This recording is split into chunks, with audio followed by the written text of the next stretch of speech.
அடுத்ததா நம்ம இன்னைக்கு பார்க்க போறது நம்மளுடைய சிறப்பு விருந்தினர் ஒளிவண்ணன் அவர்களை அழைக்க போறோம். ஒளிவண்ணன் அவர்களை பத்தி ஒரு அறிமுக உரை கொடுத்து அழைக்கிற அளவுக்கு இல்ல, அவ்வளவு அவ்வளவு இவ்வளவு இப்போ ஒரு ஒரு 5 நிமிஷத்துலயோ இல்ல ஒரு 2-3 நிமிஷத்துலயோ நான் அவரை பத்தி அறிமுக உரை கொடுத்துட முடியாது. அந்த அளவுக்கு அவங்க தொடர்ந்து இயங்கிக் கொண்டே இருக்கிறவங்க. எனக்கு ரொம்ப சுறுசுறுப்பா இருப்பாங்க. அவங்க கிட்ட நம்ம பேசினாலே அவ்வளவு எனர்ஜி வரும், அவ்வளவு இயக்கம், ஆக்கப்பூர்வமா இயங்கிக் கொண்டே இருக்கிற ஒளிவண்ணன் அவர்கள் எமரால்டு பதிப்பாளர்ங்கிறது நம்ம எல்லாருக்குமே தெரியும். 40 வருஷமா அந்த புத்தக பதிப்பாளத்தை நடத்திட்டு இருக்காங்க. ஒரு நல்ல ஒரு ஆண்டர்பிரினர். அவரு 2015ல இருந்து 18 வரைக்கும் நான் அகாடமிக் மெம்பரா board of studies university of மெட்ராஸ்ல இருந்திருக்காரு. அது மட்டும் கிடையாது, ரோட்டரி சும்மா இருந்திருக்காங்க அப்படின்னு சொல்லிட்டு போயிட முடியாது. இருந்து என்ன பண்ணாங்க அப்படின்னு கேட்டோம்னா, ஒவ்வொரு இடத்துலயும் நான் அடுக்கிக்கிட்டே போகலாம். அந்த அளவுக்கு அவங்களுடைய தொண்டு இருக்குது. சோ அதாவது ஒரு சொசைட்டிக்காக, மக்களுக்காக என்ன பண்ணணும் அப்படிங்கறத அவங்க கிட்ட இருந்து கத்துக்கலாம். ரோட்டரி கிளப்ல இருக்கும்போது பாத்தீங்க அப்படின்னா, 8500 $1000 அவ்வளோ டொனேஷனை வாங்கி அந்த ஒரு ப்ராஜெக்ட அவங்க கிணறு கொடுக்கறதுல இருந்து, மக்களுக்கு கிளீன் வாட்டர் கொடுக்கறதுல இருந்து, ஸ்கூல்ஸ்க்கு ஹெல்ப் பண்றதுல இருந்து, பர்னிச்சர் எக்யூப்மெண்ட்ஸ் வாங்கி கொடுக்கறதுல இருந்து பல விதமா மருத்துவத்துக்கு அப்படின்னு ஒண்ணு ஒண்ணா நான் அடுக்கிட்டே போகலாம். நான் ஏற்கனவே சொன்ன மாதிரி அந்த மாதிரி அவர் தொண்டாற்றிட்டு இருக்காங்க. அது மட்டும் இல்ல, பயங்கரமான ஒரு சிந்தனையாளர். இவர் முனைவர் பட்டம் இப்பதான் தற்பொழுது படிச்சு இந்த இவ்வளவுத்துக்கு நடுவுல எப்படி இவங்க முனைவர் பட்டம் வாங்கினாங்கன்னு எனக்கு ஆச்சரியமா இருக்கும். இப்படி இந்த தொண்டாற்றிட்டு இருக்கும் போதுமே படித்து முனைவர் பட்டம் வாங்கியிருக்காங்க. பயிற்சி பட்டறைகள் பல நடத்திட்டு இருக்காங்க. வளரும் எழுத்தாளர்களுக்கும் பயிற்சி பட்டறை மட்டும் இல்லாம ஆங்கிலம் கற்றுக்கொள்ளணும் அப்படின்னு ஊர்ல இருக்கிற நிறைய பள்ளிகளுக்கும் மக்களுக்கும் மாணவர்களுக்கும் அவர் ஆங்கிலம் கற்றுக்கொண்டு கொடுத்துட்டு இருக்காங்க. அதெல்லாம் இருக்கட்டுங்க. ரொம்ப மேஜர் மைல் ஸ்டோன்ஸ் அப்படின்னு பார்த்தோம் அப்படின்னா நிறைய இருக்கு அவங்களுக்கு. நான் சொன்ன மாதிரி சொல்றதுக்கு, கோவிட் டைம்ல உதவி பண்ணியிருக்காங்க. ரோட்டரி கிளப்ல இருந்து நிறைய உதவி பண்ணிருக்காங்க. 23 கோடிக்கு மேல ஹாஸ்பிட்டல்ஸ்க்கு மட்டும் இல்லாம எல்லா இடங்களுக்கும் உதவி பண்ணிருக்காங்க. சரி, இதெல்லாம் இருக்கட்டும். அப்படியே அமைதியா இருந்துருவாங்களா அப்படின்னு பார்த்தா அப்படி கிடையாது. எழுதிக்கிட்டே இருப்பாங்க, பேசிக்கிட்டே இருப்பாங்க எல்லா இடத்துலயும். அதையெல்லாம் தாண்டி என்ன பண்ணுவாங்க அப்படின்னு பார்த்தா, இப்போதைக்கு கரண்டா என்ன நடந்துட்டு இருக்கோ அதுல அவ்வளோ ஒரு அவேர்னஸ் இருக்கும். செயற்கை நுண்ணறிவுல அவ்வளோ ஒரு அவேர்னஸ். அது செயற்கை நுண்ணறிவை எப்படியெல்லாம் ஒரு பதிப்பாளரா, ஒரு வக்கீலா எப்படியெல்லாம் எல்லாரும் பயன்படுத்தலாம்ன்றது அவங்க கிட்ட கேட்கலாம்னு நினைக்கிறேன். அந்த அளவுக்கு அதையும் தெரிஞ்சு வச்சிருக்காங்க. இப்ப நம்ம நிச்சயமா இன்னைக்கு அவருடைய உரையில இருந்து செயற்கை நுண்ணறிவை நம்மளும் எப்படி பயன்படுத்தலாம், ஒரு பதிப்பாளரா இல்ல ஒரு எழுத்தாளரா அப்படிங்கறதும் குறிப்பு கிடைக்கும்னு நான் ஆவலோட எதிர்பார்த்துட்டு இருக்கேன். இப்படிப்பட்ட முனைவர், எழுத்தாளர், பதிப்பாளர், தலைவர் திரு ஒளிவண்ணன் அவர்களை இங்கு வரவேற்பதில் வலைத்தமிழ் மிகவும் மகிழ்ச்சி அடைகின்றது. வருக வருக வருக வருக. அன்பிற்குரிய தோழர் சுபா அவர்கள் உட்பட இந்த அமைப்பதற்கு இந்த ஏராளமான தோழர்களுக்கு வணக்கம். குறிப்பாக நோக்க உரை வழங்கிய பார்த்தசாரதி அவர்கள் சொன்னது ரொம்ப மிக முக்கியம். நான் பேச உள்ள போவதனால அவருடைய உரையை ஒட்டி சில தகவல்களை சொல்றேன். மிக முக்கியம், பயனுள்ள தகவல்கள். இதுக்கப்புறம் நம்ம கொடுக்க போறது எல்லாமே நாலேஜ் இன்ஃபர்மேஷன் தான். உதாரணமாக நாங்க இந்த பபாசி அப்படிங்கிற தென்னிந்திய புத்தக பதிப்பாளர்கள் அமைப்புல நாங்க தொடர்ந்து பல ஆண்டுகள் மிக முக்கிய பொறுப்புல இருந்த போதுதான் நாங்க தொடங்கிய சில விஷயங்கள் புலம்பெயர்ந்த தமிழர்கள் வெளிநாடுகளில் வாழ்கின்ற தமிழுடைய விஷயங்களை நம்ம சென்னை புத்தக காட்சி வகையாக அதை கொண்டு போகணும் அப்படின்றது திட்டத்தினாலதான் நாங்க அதுக்காக ஒரு மிகப்பெரிய ஒரு இதை செஞ்சோம். என்னன்னா, ஒவ்வொரு ஆண்டும் இவங்களுக்கு நம்ம முக்கியமா கொடுப்போம் அப்படிங்கிறது போய் இப்ப எல்லாருக்குமே கொடுக்குறோம். இப்ப கடந்த சில ஆண்டுகளாக சிங்கப்பூர்ல ஐயா ஆண்டியப்பன் அவங்க தலைமையில ஒரு பெரிய குழுவே சென்னைக்கு வருவாங்க. நிறைய அங்க இருக்கிற புத்தகங்கள் எல்லாம் எடுத்து இங்க அவங்களுக்கு நாங்க அரங்கம் கொடுக்குறோம். அதுலாம் ரொம்ப கன்செஷன்ல தான் கொடுக்குறோம். நாங்க என்ன செலவோ அதுதான் வாங்குறோம்.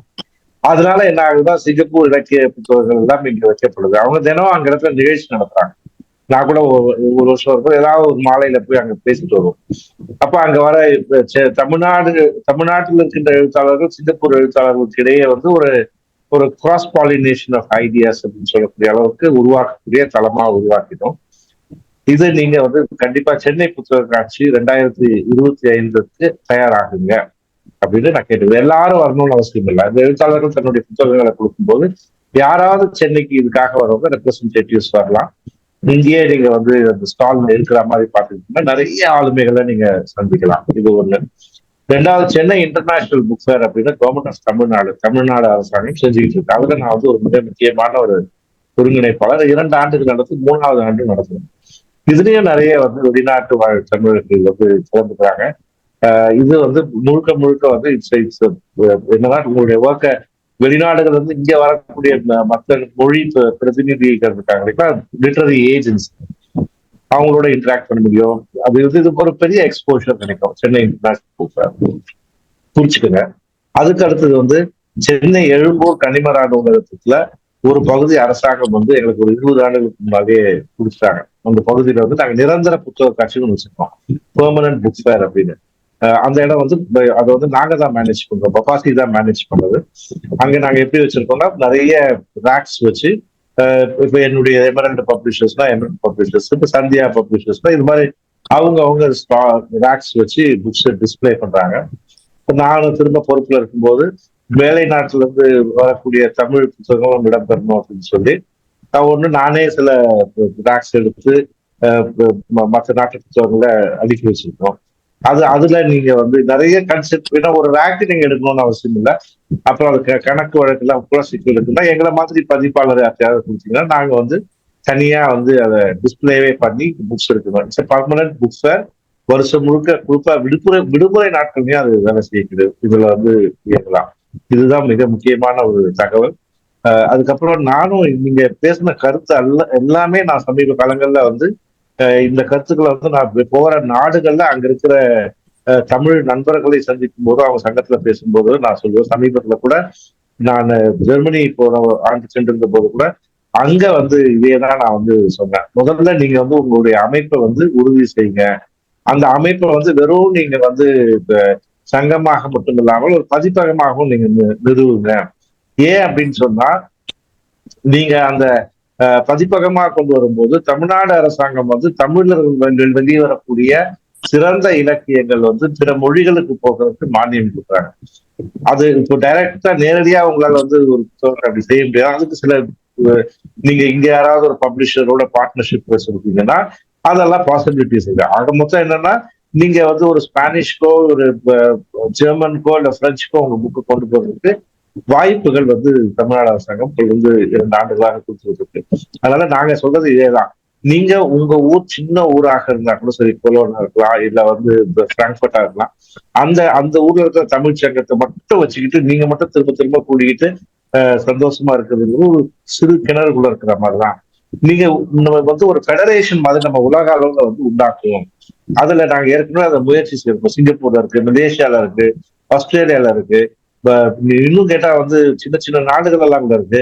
அப்புறம் அமீரகத்துல இருக்கு, இதுல வந்து ஐரோப்பால பல நாடுகள் இருக்கு, அமெரிக்கால நிறைய இடங்கள் இருக்கு. இதெல்லாம் இன்டகிரேட் பண்ணி ஒரு ஃபெடரேஷன் மாதிரி நம்ம தொடங்கிட்டோம் அப்படின்னு சொன்னா ஒரு எழுத்தாளர் புத்தகத்தை இன்னொரு கொண்டு போய் கொடுக்கலாம். என்னுடைய முனைவர் பட்டமே இதுலதான் வந்து வந்தது. என்னன்னா எப்படி வந்து influence of social media on customer behaviour in publishing industry தான். பப்ளிஷிங் இண்டஸ்ட்ரியில குறிப்பா தமிழ் பப்ளிஷிங் இண்டஸ்ட்ரியில முதல் முறையா நான் வந்து இந்த முனைவர் பட்டம் பண்ணேன். அது இதெல்லாம் பெரிய விஷயம் இல்லைன்னு வச்சுக்கோங்களேன். அது இல்ல முக்கியம். அதை படிக்கும்போது நிறைய செய்திகள் எனக்கு கிடைச்சது. என்னன்னா இன்னைக்கு எப்படி சோசியல் மீடியா வந்து இன்ஃப்ளூயன்ஸ் பண்ண முடியும். இப்ப நீங்க அமெரிக்கால ஞாயிற்றுக்கிழமை காலையில உட்காந்துருக்கீங்க, நான் இங்க மாலையில இருக்கேன். நம்ம எப்படி இன்னைக்கு வந்து இந்த டெக்னாலஜி வந்து நம்மள பில்ட் பண்ணிருக்கு, இதை நம்ம எப்படி வெறும் பேசி கலைக்கிறதுக்கு மட்டுமா இல்ல முன்னால கொண்டு போறதுக்கு எப்படி செய்ய முடியும். அப்ப இந்த மாதிரி ஃபெடரேஷன் வந்து நம்ம வந்து ஆரம்பிச்சோம்னா இந்த புத்தகம் வந்திருக்குதுன்னே இன்னைக்கு இது பெரிய சிரமம் வந்து அதை நான் வந்து என்னுடைய பேச்சினுடைய பகுதிகளில் சொல்றேன். இன்னைக்கு புத்தகங்களுடைய இது தாக்கம் வந்து இந்த செயற்கை நுண்ணறிவு, செயல் அறிவு, இதனால செயற்கை அறிவுனால எப்படி பாதிக்கப்படுதுங்கிறத பத்தியும் நான் உங்ககிட்ட இன்னைக்கு பேசுறதா சொல்றேன். நம்ம பொறுத்த வரைக்கும் நீங்க வந்து மனித இனங்கள் எடுத்தீங்கன்னா வந்து நிறைய இனங்கள் இருந்தாலும் 12 இனங்கள்ல ஹோமோசாப்பியன்ஸ் என்று சொல்லக்கூடிய நம்ம இனம் தான் இன்னைக்கு வந்து உலகை வந்து கிட்டத்தட்ட வந்து 2 லட்சம் ஆண்டுகளுக்கு முன்னால் தோன்றி 60,000 ஆண்டுகளுக்கு முன்பு 60-70,000 ஆண்டுகளுக்கு முன்பு ஆப்பிரிக்க காடுகளை விட்டு நாம் வெளியே வர தொடங்கியது பிறகு நாம உலகம் என்றும் இன்றைக்கு சென்று பல இடங்களிலே குடிபெயர்ந்திருக்கிறோம். அப்படிங்கிறது அவுட் ஆஃப் ஆப்பிரிக்கா தேதி வந்து இன்னைக்கு உலகம் முழுக்க வந்து கேட்டுக்கொண்டிருக்கிறார்கள். கொள்ளியல் மட்டுமல்ல, இதை சார்ந்த ப்ராசஸ் மட்டுமல்ல, ஈவன் இன்னைக்கு வந்து ஜெனட்டிக்கல் வந்து டிஎன்ஏஸோ கன்ஃபார்ம் பண்ணிருக்கு. சோ அதனால வந்து அப்படி பார்க்கும்போது நம்ம மத்த எல்லா உயிரினங்களை விட நாம மட்டும் தனித்துவமா விளங்குறதுக்கு மிக முக்கிய காரணம் என்ன அப்படின்னு பார்க்கும்போது மிக முக்கிய காரணம் வந்து நம்மளுடைய எபிலிட்டி டு கம்யூனிகேட் அப்படிங்கறதான் சொல்றாங்க. சமீபத்துல வந்து உலகத்தையே புரட்டி போட்ட சாப்பியன்ஸ் யுவால் நோவா ஹராரியோட புத்தகத்தை நீங்க படிச்சீங்கன்னா அதான் அவர் சொல்லுவார். எப்படி வந்து மனித இனம் வந்து எப்படி மற்ற உயிர்களை வந்து டிஸ்டிங்விஷ் பண்ணிக்கிறது. எல்லா உயிரினங்களும் தங்களுக்குள்ள செய்திகளை வந்து சொல்லிக்கிட்டே இருக்கு. அடிப்படையா எல்லா உயிரினத்துக்குமே வந்து இதுதான் அடிப்படை. நான் இப்ப வந்து எப்போ ஸ்பீச் முடிச்சு எப்ப போய் வெளியில போய் ரெஸ்டாரண்ட்ல சாப்பிடுறதுலாம் எனக்கு பர்பஸ் ஆஃப் லைஃப் இல்லை. எல்லா அனிமல்ஸுக்கும் இன்க்ளூடிங் ஹியூமன் பீயிங்க்கும் the purpose of life is to live. முதல்ல நான் வாழணும், ரெண்டாவது என்னுடைய சந்ததியினர் பெருக்கணும். இதுதான் வந்து அடிப்படை எல்லா உயிர்களுக்கும். இது வாழணுங்கிறதுலாம் சாப்பாடு எல்லாமே, தங்குறது, சேஃப்டி எல்லாமே, செக்யூரிட்டி எல்லாமே வந்துட போகுது. அப்ப அப்படி நாம மட்டும் அதை எப்படி ஜெயிச்சோம் அப்படின்னு சொன்னா, நம்ம பிறக்கும் போதே இவ்வளவு அறிவா, மனித இனம் தோன்றும் போதே இவ்வளவு அறிவா இருந்தோம் அப்படிங்கிறதுலாம் இல்ல. ஒருவேளை நீங்க வந்து படைப்பு வந்து கருத்தாக்கம் கொண்டவராக இருந்தால், கருத்து முதல்வாதத்தை அடிப்படையாக கொண்டவராக இருந்திருந்தால், இப்ப நான் பேசுறது உங்களுக்கு கசப்பாக இருந்தால் நீங்க வந்து தவிர்க்க வேண்டும் என்று கேட்டுக்கொள்கிறேன். ஆனால் இன்றைக்கு உலகம் முழுக்க அறிவியல் சொல்வது என்னன்னு சொன்னால் பொருள் முதல்வாதம் மிக முக்கியம். அதாவது இது எல்லாமே வந்து பேஸ்ட் ஆன் சயின்ஸ். அப்படி வரும்போது நம்ம எவல்யூஷன் தியரி பண்ணித்தான் இன்னைக்கு வந்திருக்கோம். முதல்ல என்னுடைய சந்ததியினரை விட வந்து நாங்க வந்து இந்த சமூகம் வந்து அறிவுல வந்து சிறந்து விளங்குது அப்படின்னு சொன்னா தட்ஸ் ஹவ் வி இவால்வ்ட். இதுக்கு மிக முக்கிய காரணம் அப்படின்னு சொல்லும்போது நாம வந்து கம்யூனிகேட் பண்ணதான். நம்ம வந்து செய்திகளை வந்து கொடுத்தோம். மற்ற அனிமல் ஸ்பீஷிஸ் பண்ணுவோம்னா பண்ணோம். அது வந்து ஒன்லி த்ரூ டிஎன்ஏ. அது வந்து ஒரு 6-7 வந்து எடுத்துக்க முடியும். ஓரளவுக்கு அந்த ஜெனரேஷன்லேயே பண்ண முடியும்னா சிம்பன்சியால பண்ண முடியும்னு சொல்றாங்க. சிம்பன்சிக்கும் நமக்கு தெரியும் 99.5% வந்து நம்மளுடைய மரபணுக்கள் ஒத்துக்கொண்டது. ஒரு காலகட்டத்துல நம்ம 2 பேரும் ஒன்னாதான் இருந்தோம். ஒரு 8 லட்சம் ஆண்டுகளுக்கு முன்னாலும் 10 லட்சம் ஆண்டுகளுக்கு முன்னால்தான் நம்ம பிரிஞ்சிருக்கிறோம் அப்படின்னு வந்து அறிவியல் சொல்லுது. இப்ப என்ன நான் சொல்ல வரக்கூடிய இந்த கிரக்ஸ் அப்படின்னு சொன்னா மிக முக்கியமா வந்து இந்த எபிலிட்டி டு கம்யூனிகேட். அதனாலதான் நம்ம வந்து பல லட்சம் ஆண்டுகளுக்கு முன்னாலே குகைகள் எல்லாம் ஓவியமா தீட்டியிருக்கான். ஒரு புலியை வந்து அவன் கையில பிடிச்சி ஒரு மனிதன் வந்து அந்த புலியை வந்து கொல்ற மாதிரிலாம் படம் வரைஞ்சிருக்கிறான் கேவ்ல அப்படின்னா, நீ ஒரு புலியை பார்த்து பயப்பட வேண்டாம் அப்படின்னு வந்து கம்யூனிகேட் பண்றான். அப்போ என்ன எல்லாத்துக்குமே மிக முக்கியம்னா இந்த கம்யூனிகேஷனாலதான் நம்ம வந்து வெற்றி பெற்று வந்திருக்கோம். நம்ம எல்லா மற்ற உயிரினங்களுக்கு கம்பேர் பண்ணும்போது நம்ம மற்ற உயிரினங்களுக்கு கம்பேர் பண்ணும்போது நம்ம எந்த விதத்திலுமே வந்து வலிமையானவர்கள் இல்லை. இருந்தாலும் நம்ம இணைந்து சேர்ந்து இயங்குறதுனாலதான் நம்ம அதை வந்து ஜெயிக்க முடிஞ்சது. அதுக்கப்புறம் அந்த ability to communicate is important. அது குகைகள் வளர்ந்த ஓவியமா இருக்கலாம், கல்லுல செதுக்கினதாக இருக்கலாம், பிறகு பிரிண்டிங் மெஷின்ஸ் வர ஆரம்பிச்சதுக்கு குட்டன்பர்க் கண்டுபிடிச்சதுக்கு அப்புறம் மெட்டீரியலாக இருந்தாலும் சரி, பிறகு கணனியாக இருந்தாலும் சரி, இந்த செய்திகள் தான் நம்ம வந்து இவ்வளவு தூரம் கொண்டு போகுது. ஆகவே இந்த விரும்புறையோ எப்படி நம்ம உடல்ல இருந்து பல விஷயங்கள் வெளியே வருது. நான் வந்து சிறுநீர் கழிக்கணுமா வேண்டாமா நான் முடிவு பண்ண முடியாது, உடல் முடிவு பண்ணும். இந்த மாதிரி சில விஷயங்கள் உடல்ல இருந்து வரணும்னா அதுதான் முடிவு பண்ணி தான் வரும். 10 மாதங்கள் ஆன பிறகு ஒரு தாய் விரும்புறே குழந்தை வெளியில வந்துடும். அதே போலதான் அவனுடைய மூளையில் ஒதுக்கின்ற சிந்தனைகள் எண்ணங்கள் வந்து வெளிச்சே ஆகணும். யாருக்கிட்டே அவன் சொல்லித்தான் ஆகணும்.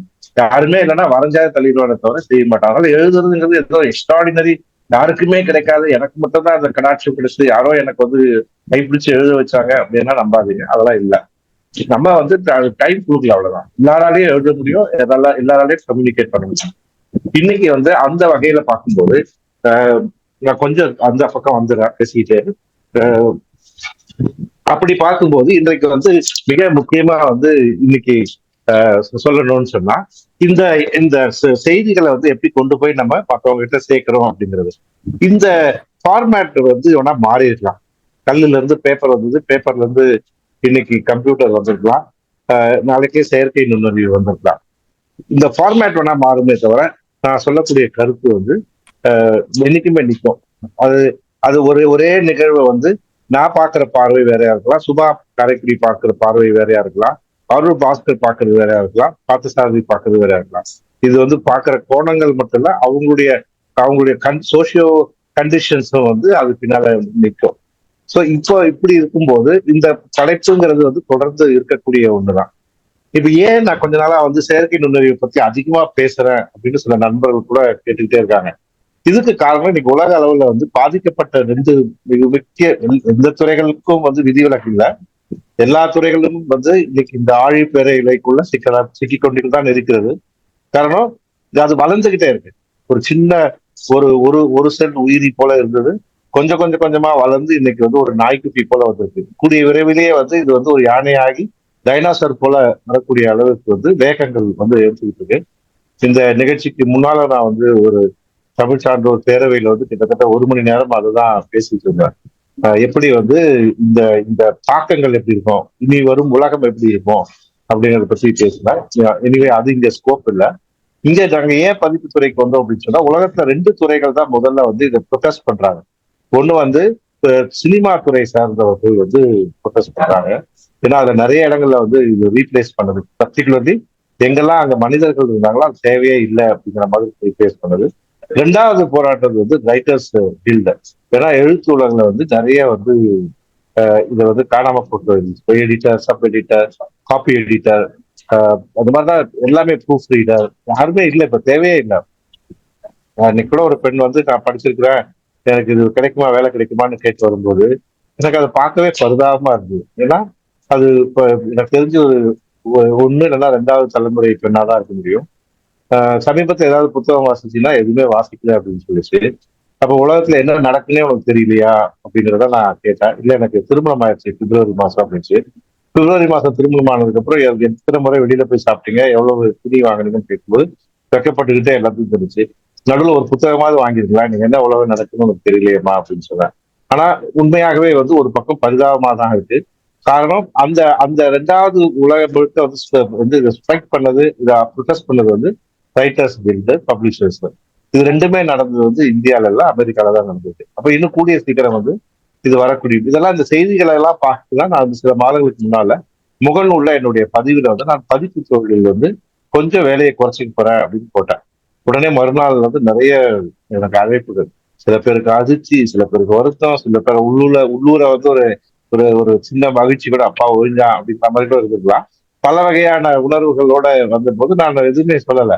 ஏன்னா இதை நான் எதிர்பார்க்கிறேன். சென்ற வாரம் நாங்க ஒரு ஒரு குழு வச்சிருக்கிறோம், வாருங்கள் படிப்போம்னு ஒரு குழு. அதை பத்தி நான் உங்களுக்கு சொல்றேன், ஏன் இந்த மாதிரி குழுக்கள் முக்கியம் அப்படிங்கிறது. அந்த அந்த குழுல வந்து ஒரு புத்தகத்தை நான் வந்து திறனாய்வு செஞ்சேன். ஜேர்னி ஆஃப் அ மேன் அப்படிங்கிற ஒரு புத்தகத்தை பண்ணும்போது அந்த புத்தகத்தை படிச்சுட்டு அதுக்கு திறனாய்வு எனக்கு ரொம்ப சிறப்பா வந்து எல்லாருமே சொன்னாங்க. ஆனா எனக்கு அது ஒரு சின்ன குற்ற உணர்ச்சி இருந்தது. அப்புறம் மறுநாள் வந்து அவங்க கிட்ட சொன்னேன், இந்த புத்தகத்தை படிக்காமையே நான் வந்து திறனாய்வு செஞ்சேன் அப்படின்னு அதிர்ச்சி. அப்ப நான் சொன்னேன், நான் படிக்கல, செயற்கை நுண்ணறிவை பயன்படுத்தி நான் வந்து இந்த புத்தகத்தில் இருக்கிற செய்திகளை உள்வாங்கி கொண்டேன் அப்படின்னு சொன்னேன். எப்படி அப்படின்னு கேட்டபோது அந்த அந்த புத்தகத்தை வந்து அந்த செயலியில கொடுத்து, இது புத்தகத்துல என்னென்ன இது வந்து விளக்கங்கள் இருக்கு, சாப்டர்ஸ் இருக்கு, கான்டென்ட்ஸ் இருக்கு, ஒவ்வொரு சாப்டர் எனக்கு எக்ஸ்பிளைன் பண்ணு. அப்புறம் ஒவ்வொரு சாப்டர்லயும் வந்து எனக்கு வந்து வேற ஏதாவது கம்பேரிட்டிவ் ஸ்டடி பண்ணி கொடுத்து, இப்ப நான் அந்த புத்தகத்தை நேரடியா படிச்சிருந்தா கூட ஒரு 60% தான் என்னால காம்ப்ரிஹெண்ட் பண்ண முடியும்.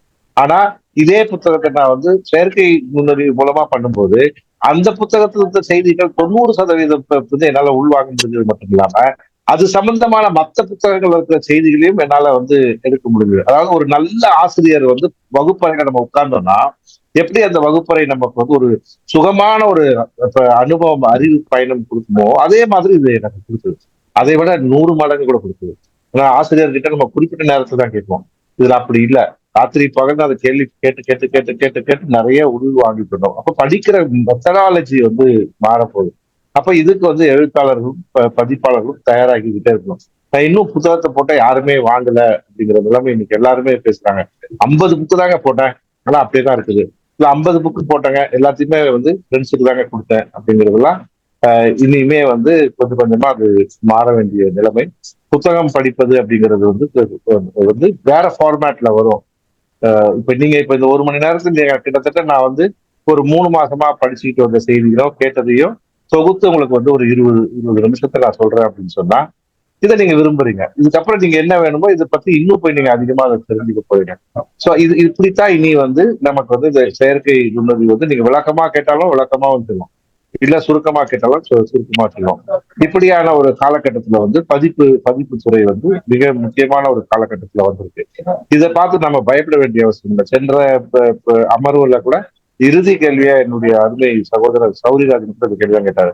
பொலிவண்ணன் பயப்படுறீங்களா அப்படின்னாரு. நான் சொன்ன பயப்படல சார் அப்படின்னா. ஏன் பயப்படணும்? ஏன்னா அறிவியல் வந்து எல்லா காலத்துலயுமே நீங்க அறிவியலோட எதிர்த்து நிக்கவே முடியாது. நீங்க இந்த இங்கிலாந்துல தொழில் புரட்சி வரும்போது நிறுவனங்களுக்கும் மத நிறுவனங்களுக்கும் அறிவியலுக்கும் நடுவில் பெரிய சண்டையே வந்தது. யார் வந்து பூமி உருண்டைன்னு சொன்னாலும் அவனை வந்து அடிச்சாங்க. யார் வந்து பூமியை சுத்தி எல்லா கோள்களும் சூரியனை சுத்துது தியரிய தவறு, இல்லை இட் இஸ் ஹீலியோசென்ட்ரிக்னு சொன்னா அவன் தாக்கப்பட்டான். அறிவியல் பேசுனவர்கள் எல்லாம் கொல்லப்பட்டார்கள், அடிக்கப்பட்டார்கள், உதைக்கப்பட்டார்கள். ஆனா அந்த அறிவியலுங்கிற ஒளி இருக்கு பாருங்க, சூரிய ஒளி மாதிரி அறியாமைங்கிற இருளை வந்து கீறிட்டு வெளியில வருது. பிறகு எந்த இன்ஸ்டிடியூஷன் வந்து தப்பா பேசினாங்களோ அவங்களே இந்த நூற்றாண்டுல வந்து மன்னிப்பு கேட்டதே நம்ம பார்க்கிறோம். அப்ப அறிவியலுங்கிறது மிக பெரிய சக்தி. அது அதை வந்து நம்ம நிறுத்தவே முடியாது. அதை வந்து நீங்க எம்ப்ரேஸ் பண்ணி அதோட டிராவல் பண்றதுதான் சரியாக இருக்க முடியும். ஒரு உதாரணத்துக்கு சொல்றேன். 1900 வந்து நியூயார்க் நகரத்துல ஒரு தெருவுல வந்து முழுக்க வந்து குதிரை வண்டிகள் தான் இருந்தது. இடையில ஒரே ஒரு மோட்டார் கார் தான் இருந்தது. அந்த புகைப்படம் போய் நீங்க போய் பார்க்கலாம். அதே 10 ஆண்டுகள்ல வந்து அந்த சாலை முழுக்க மோட்டார் கார், ஒரே ஒரு குதிரை வண்டி அப்படின்றது மாறுச்சு. இந்த குதிரை வண்டிக்காரர்களும் வந்து குதிரைகளும் கூட சில இடங்கள்ல நிறைய போராட்டங்கள் நடத்தினா கூட நடைபெறவில்லை. அந்த வகையில வந்து அறிவியல் அப்படிங்கிறது வரதான் செய்யும். நாம வந்து அது என்ன நடக்குதுங்கிறத வந்து நம்முடைய 360 டிகிரி ஓப்பனா வந்து சுத்தி பார்க்கும்போது அதோட எம்ப்ரேஸ் பண்ணி போகும்போது தான் நம்ம கற்றுக்க முடியும். இந்த செயற்கை நுண்ணறிவு அப்படிங்கிறதுல வந்து பல விதமான பாதிப்புகள் வர வாய்ப்புகள் இருக்கிறது. அதையெல்லாம் நாம் எப்படி எதிர்கொள்ள போறோம்ன்றது சவால். என்னுடைய அன்பான வேண்டுகோள் அப்படின்றது, நீங்க நிறைய எழுதுங்க, நிறைய படிங்க. ஏன்னா என்ன அப்படின்னு சொன்னா, இன்னைக்கு நல்ல எழுத்தாளர்கள் பார்த்தீங்கன்னா அவங்க தெருவை தாண்டி வெளியில போனதே இல்லை. அவன் வீட்டுக்குள்ளேயே உட்காந்து தான் எழுதிக்கிட்டு இருக்கான். அதனால அவனுடைய சூழலை பத்தியே தான் எழுதிக்கிட்டு இருக்கான். ஆனா நீங்க வந்து you have an advantage seeing both the world's. அதாவது கிழக்கில் இருக்கின்ற இந்தியாவிலையும் நீங்கள் பார்த்தவர்கள், இன்றைக்கும் உங்களுடைய வேறு இங்க இருக்கு. நீங்க மேற்கத்திய நாடையும் பார்த்துக்கிட்டு இருக்கீங்க. நீங்க எத்தனை சொன்னாலுமே வந்து நீங்க வந்து அமெரிக்காவோ இல்ல வந்து some of the European countries for ahead of benefits. அதுவும் அமெரிக்கா வந்து உண்மையாகவே இன்னைக்கு வந்து அவங்களுக்கு மேட்ச் பண்றதுக்கு யாருமே இல்லை, சேலஞ்ச் பண்றதுக்கு யாருமே இல்லை. இன்வென்ஷன்ஸா இருந்தாலும் சரி, ஸ்டோரிஸ் இருந்தாலும் சரி, டெக்னாலஜிலையும் சரி, அவங்க தான் நம்பர் 1. அதுக்கு அதுக்கு ஓரளவுக்கு வரக்கூடியவர்கள் இன்றைக்கு வந்து சீனர்கள் தான் வந்து கொண்டிருக்கிறார்கள். அப்படி இருக்கிற போது வந்து இந்தியாவில் நீங்க அங்கிருந்து கொடுக்கக்கூடிய அந்த விளக்கங்கள், இதைதான் நான் போன அமர்வுலையும் சொன்னேன். சைனா வந்து அங்க இருக்கிற வெளிநாடுகள்ல வாழற பெரிய அறிஞர்களையும் அறிவாளிகளையும் தன்னுடைய நாட்டுக்கு அழைச்சி அவன் அங்க என்ன சம்பாதிக்கிறானோ அதோட 10 மடங்கு இங்க சம்பளமும் கொடுத்து அவங்க கிட்ட இருந்து அந்த நாலேஜை வந்து டிரான்ஸ்பர் பண்ணிக்கிறாங்க அவங்க கண்ட்ரிக்கு. ஆனா அன்பார்ச்சுனேட்லி இந்தியாவில் அப்படி இன்னும் பண்ணவே இல்லை.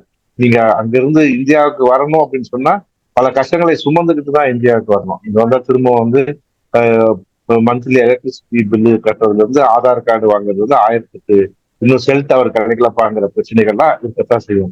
ஆகவே இப்ப அந்த மாதிரி நம்ம இப்ப அதை பத்தி பேசுறது அது இல்ல ஸ்கோப், அது வந்து வேற லெவல். பட் நம்ம என்ன செய்ய முடியும்னா, ஒரு எழுத்தாளருக்கு ஒரு பொறுப்பு இருக்கு. அந்த அந்த பொறுப்பு வழியாக நீங்க வந்து நிறைய விஷயங்களை வந்து கடத்த முடியும், நிறைய செய்திகளை கடத்த முடியும். Your exposure to the world is immense and all that you need is that art of writing. Writing பத்தி நாங்க தொடர்ந்து ஒர்க் ஷாப் நடத்திட்டு இருக்கோம். சென்னையில நடத்தினோம், ஹியூஜ் சக்சஸ்ஃபுல். நேரு அப்படின்னு சொல்லி அவருக்குள்ள இணைஞ்சிருக்காரு, பாக்குறேன். மதுரையில வந்து அவருடைய இந்த பகுத்தறிவு எழுத்தாளர் மன்றத்திலே தலைவரா இருக்கிறாரு. இப்ப மதுரையில நாங்க வந்து ஆகஸ்ட் 10 முடிவு பண்ணிருக்கோம். ஆனா அதுக்குள்ள பாத்தீங்கன்னா இன்னைக்கு வந்து அந்த ரிஜிஸ்ட்ரேஷனே க்ளோஸ் பண்ணிட்டோம். 120 பேர் வந்து ரிஜிஸ்டர் பண்ணிட்டாங்க. மொத்தமே அங்க 140 பேர் தான் உட்கார முடியும். இப்ப எங்களை மாதிரி ஆட்கள்லாம் ஒரு 10-15 பேர் இருக்கிறனால போதும்னு இருக்கோம். அப்ப என்ன அப்படின்னு சொன்னா, இந்த மாதிரி பயிலரங்குகள்லாம் வந்து மிக முக்கியமா இருக்கு. நாங்க தயார் பண்ணிக்கிட்டே இருக்கோம். அது மாதிரி நீங்க அங்க நடத்துங்க, ஆன்லைன் நடத்துங்க. தமிழ்நாட்டுல நிறைய பேர் இருக்காங்க சொல்லிக் கொடுக்கறது. இதை மூலமா நீங்க வந்து வந்து எழுதுறவங்களுக்கு எப்படி எழுதணும்ன்றதுக்கே அது அது ரொம்ப முக்கியம். இன்னைக்கு ட்ரெண்டா எழுத முடியும், எழுதணும், அதான் முக்கியம். நான் படிக்கிற பெரும்பாலான வெளிநாட்டு நூல்கள் எடுத்தீங்கன்னா வந்து அது எதையுமே குறிப்பா சொல்ல விரும்பல. ஏன்னா நான் பாக்குறது எல்லாமே பாத்தீங்கன்னா 70கள்லயும் 80கள்லயும் 90கள்லயும் எழுதப்பட்ட இங்க எழுதுன அதே சாயல்ல தான் எழுதிக்கிட்டு இருக்காங்க. ஆனா அவங்க என்ன மறந்துட்டாங்கன்னா இன்னைக்கு வந்து மாறிடுச்சு. இன்னைக்கு வந்து நீங்க 80ல வந்து தமிழ் சினிமா இன்னைக்கு ரிலீஸ் பண்ணா ஓடுமா? நீங்க தான் பாப்பீங்க உட்காந்து. இல்ல 60ல வந்த படத்தை பாப்பீங்களா? இப்போ வந்து அதெல்லாம் 1-2 காட்சி தான் பார்க்க முடியும். எப்படி சினிமா மாறி இருக்கோ அதே மாதிரி எழுத்து மாறி இருக்கு. இந்த ட்ரெண்ட் ஹஸ் கம்ப்ளீட்லி சேஞ்ச். அதனால அதெல்லாம் நீங்க தெரிஞ்சுக்கிட்டாதான் இங்க வந்து புத்தகங்களை விட்டு வர முடியும். ஏன்னா நாங்க பாக்குறோம் வர புத்தகங்கள் வந்து அந்தந்த நாட்டு இலக்கியங்கள்னு சொல்றாங்க, எடுத்து படிக்கும்போது ஒண்ணுமே இருக்கிறது ரொம்ப பிளாட்டா இருக்கு. இதெல்லாம் வந்து இன்னைக்கு இங்க கவைக்கு உதவாத புத்தகங்களாட்டா இருக்கு. அப்போ மாடர்ன் ட்ரெண்ட்ஸ் தமிழ்ல இருக்கக்கூடிய இலக்கியங்களை நீங்க வந்து நிறைய வாங்கி படிக்கணும். என்ன ஓடுதுன்னு பார்க்கணும். அதுக்குள்ளால தொடர்ந்து படிக்கிறதுக்கு நேரம் இல்லை அப்படின்னு சொன்னா நாங்க அதுதான் சொன்னோம், வாருங்கள் படிப்போம்னு ஒரு குழு ஒவ்வொரு சனிக்கிழமை மாலை. சுபா கூட அதுல வந்து ஒரு மெம்பரா இருக்காங்க. நிறைய அமெரிக்க நண்பர்கள் இருக்காங்க. 7:30 மணிக்கு அது நடக்கும். 7:30ல இருந்து 8:30 மணி, சரியா 7:30 தொடங்கி 8:30 மணி 8:40 முடியும். வாரம் வாரம் ஒரு புத்தகம் இலக்கியம் பேசப்படும்.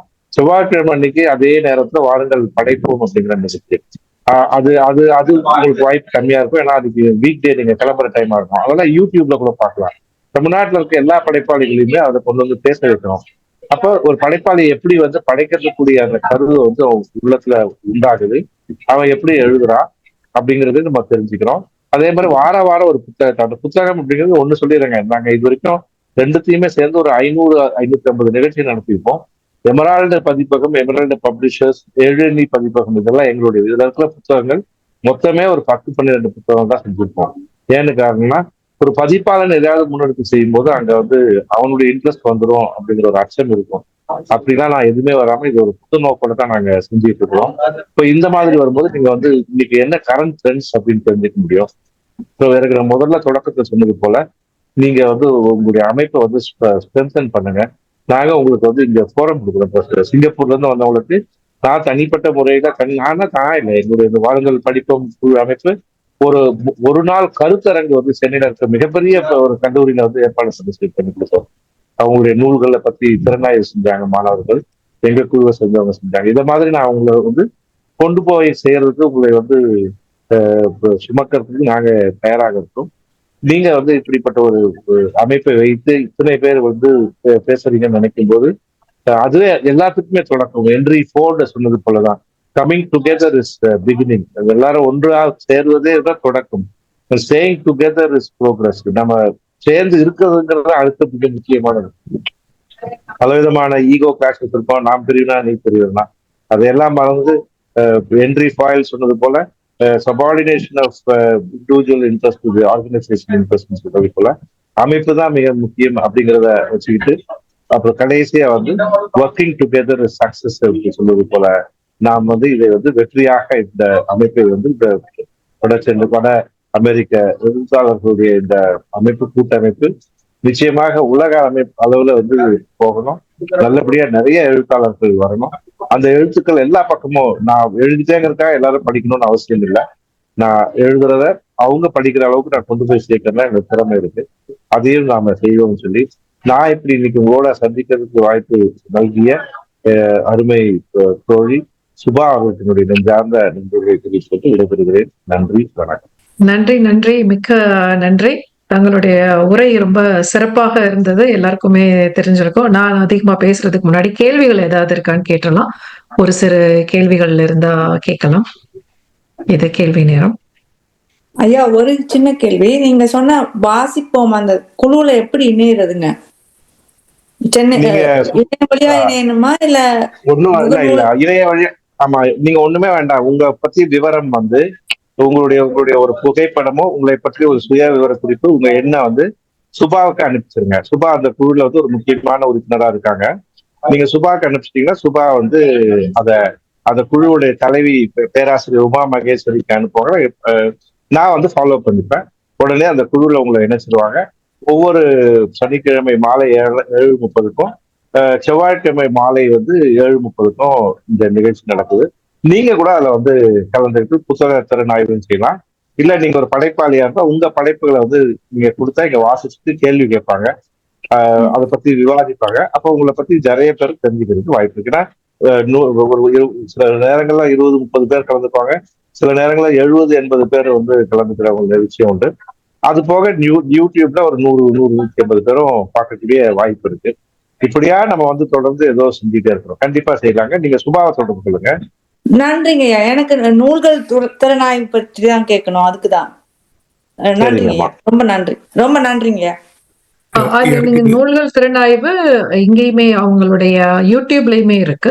ஒளிவண்ணன் கோபாலகிருஷ்ணன் போய் யூடியூப் பாத்தீங்கன்னா நிறைய திறனாய்வு செஞ்சு போட்டிருக்காங்க. நீங்க அங்கேயும் பாத்துக்கலாம். நன்றிங்க. என்னோட எண்ணு கூட நான் சாட் பாக்ஸ்ல போட்டு வணக்கம். வணக்கங்க. வணக்கம். நீங்க இப்போ தமிழ் எழுத்துக்கள் எழுதுறது விதம் மாறிக்கிட்டே இருக்கு அப்படின்னு சொன்னீங்க இல்லையா? இப்போ நம்ம ஒரு புத்தகம் எழுதுறோம், நீங்க அதுல எந்த மாதிரியான மாற்றங்கள் இருக்கணும்னு எதிர்பார்க்குறீங்க? எழுத்து மாற்றம்ன்றது நீங்க அது எப்படி சொல்றீங்க? உண்மைதானுங்க. அதாவதுங்க இப்போ நீங்க ஒரு ஒன்று உதாரணம் திரும்ப சினிமா தான் சொல்றேன்.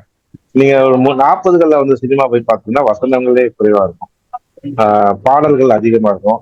அப்படியே பேசும்போது நாதா நீங்கள் ஏன் வருவதற்கு தாமதம் அப்படின்னு வந்து கேட்பாங்க. அதுக்கு வந்து தியாகராஜ பாகவதர் பேசுவாரு. தியாகராஜ பாகவதர் முதல்ல அப்ப சூப்பர் ஸ்டார், தமிழ்ல ஒரு பெரிய சூப்பர் ஸ்டாரா இருந்தவர். அவருடைய படங்கள்லாம் ஒரு வருஷம் 1.5 வருஷம்லாம் ஓடின காலம் இருந்தது. அதுக்கப்புறம் 50களில் வந்து இப்போ கலைஞர் வந்து அந்த வரலாறு வரும்போது பராசக்தி போன்ற படங்கள் வர ஆரம்பிச்சு, பிறகு மனோகரெல்லாம் வரும்போது பக்கம் பக்கம் பக்கம் பக்கம் பக்கமாக பேசக்கூடியது நடிகர் திலகம் சிவாஜி தான் நடிச்சு பார்த்தோம். அப்புறம் கொஞ்சமா பார்க்கும்போது ஸ்ரீதர் போன்றவர்கள் வரும்போது நிறைய காட்சிகளுக்கு கொடுத்தாங்க, வசனம் குறைக்காங்க. பாரதி ராஜா போன்ற 16 வயதிலே தமிழ் திரையுலகில் ஒரு பெரிய புரட்சி பண்ண படம்னு சொல்லுவாங்க. பிறகு பாத்தீங்கன்னா பிற காலகட்டங்கள்ல மணிரத்னம் இது போன்றவர்கள்லாம் நிறைய வர ஆரம்பிக்கிறது. சினிமா ட்ரெண்ட் இப்ப கடைசியா ஒரு 15 வருஷம் பாத்தீங்கன்னா நிறைய பாத்தீங்கன்னா இன்னைக்கு இருக்கிற இயக்குநர்கள் வெற்றிமாறன் ஆகட்டும், சங்கீதா இருக்கட்டும், இவங்க கொடுக்குற படங்கள் வேற. இப்ப நம்ம இப்ப எந்த படத்தை பார்க்கணும் ஓடிடில போய், எந்த மாதிரி ட்ரெண்டை நம்ம கவனிக்கிறோம் அப்படிங்கிறது முக்கியம். அதே மாதிரிதான் எழுத்து.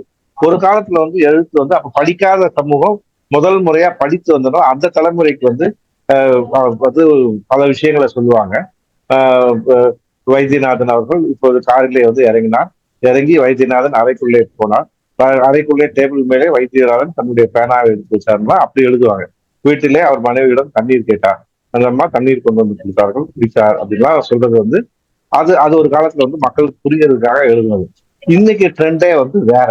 இன்னைக்கு வந்து இப்ப பாத்தீங்கன்னா ரைட்டிங்ல வந்து சமீபத்துல வந்து கருப்பர் நகர் வந்து கரண் காய்ச்சியோட புத்தகத்தை படிச்சுட்டு இருக்காரு. அதுல வந்து ஒரே பேராகிராஃப்ல வந்து திடீர்னு வந்து அவர் வந்து பின்னால போறாரு, பிளாஷ்பேக் இருக்கு. திடீர்னு ஒரு இடத்துல வந்து ஒரு பேராகிராஃப்ல ஒரு சென்டென்ஸ கரண்ட்ல வந்து விடுறாரு.